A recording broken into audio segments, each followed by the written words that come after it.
अस्सलाम वालेकुम स्टूडेंट्स, आज मैं डिफाइन कर रहा हूँ यूज टू और वुड का इस्तेमाल। असल में दोनों पास्ट हैबिट को शो करते हैं, दोनों माजी की आदत को शो करते हैं। कोई ऐसा काम जो आप किया करते थे लेकिन अब नहीं करते हैं, कोई भी ऐसा एक्शन जो आप अपने पास्ट में किया करते थे। फॉर एग्जांपल, आप कहते हैं कि मैं सच बोला करता था लेकिन अब नहीं बोलता, मैं रोज़ सुबह जल्दी उठा करता था, मैं अपने दोस्त की मदद किया करता था। तो कोई काम जो आप किया करते थे, अब उसमें दो स्ट्रक्चर अप्लाई होते हैं, दोनों सेम है, इसलिए उनको साइमल्टेनियसली आमने सामने रखकर डिफाइन करूंगा ताकि क्लियर हो। When I was a kid I would run fast. जब मैं बच्चा था मैं तेज़ भागा करता था।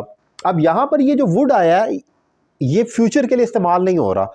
आम तौर पर आपको मालूम है कि हम वुड को फ्यूचर के लिए भी इस्तेमाल करते हैं। आई वुड हेल्प यू, मैं तुम्हारी मदद करूंगा। जिस तरह आई विल हेल्प यू, इस तरह आई वुड हेल्प यू भी फ्यूचर के लिए हो सकता है। फ्यूचर आप उसको कह सकते हैं कि बिलीव है आपका, या आपकी एक ख्वाहिश है, डिज़ायर है फ्यूचर में, तो वहाँ पर वुड आ सकता है। लेकिन यहाँ ये फ्यूचर के लिए इस्तेमाल नहीं हो रहा, यहाँ ये पास्ट के लिए इस्तेमाल हो रहा है कि मैं तेज़ भागा करता था।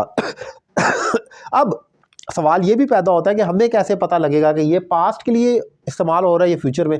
तो आम तौर पर जब ये वाला वुड इस्तेमाल होना हो कि ये पास्ट का हो, तो उससे पीछे वाले क्लॉज को पढ़कर आपको पता चल जाता है कि ये ऑब्वियसली पास्ट है, ये फ्यूचर नहीं हो सकता। For example, when I was a kid, जब मैं बच्चा था। अब आगे मैं तेज भागूंगा तो नहीं हो सकता, आप अगर फ्यूचर में रखें, यानी कि जब मैं बच्चा था मैं तेज़ भागूंगा, आई वुड रन फास्ट, हम कह नहीं सकते, वो ग्रामेटिकली गलत हो जाएगा। सो ये इसमें आपको पॉइंट देखना होगा कि जब आपका पहले वाला फिक्रा जो है वो पास्ट में आ रहा है और आगे वुड नज़र आए तो फौरन अलर्ट हो जाएंगे, ये वाला वुड फ्यूचर का नहीं है बल्कि ये पास्ट हैबिट को शो कर रहा है जो बिल्कुल एग्जैक्टली यूज टू की तरह होती है।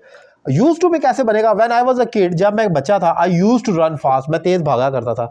सेम वही चीज़ है, यूज टू के साथ भी फर्स्ट फॉर्म आती है और वुड के साथ भी एग्जैक्टली सेम है। फ़र्क सिर्फ इतना है कि हमने इंग्लिश राइटिंग में खूबसूरती लाने के लिए चेंजिंग करनी होती है। कभी हम एक स्ट्रक्चर कहते हैं, कभी दूसरा कहते हैं। तो हम जितना जानते हैं उसको एक्सप्रेस करते हैं ताकि जो पढ़ने वाला है या इवन जो सुनने वाला है उसको खूबसूरत इंप्रेशन जाए हमारा राइटिंग का या स्पीकिंग का। सो ये एक इंपॉर्टेंट टॉपिक था जो मैंने डिफाइन किया। उम्मीद करता हूँ लेक्चर आपको पसंद आया होगा। Thank you very much.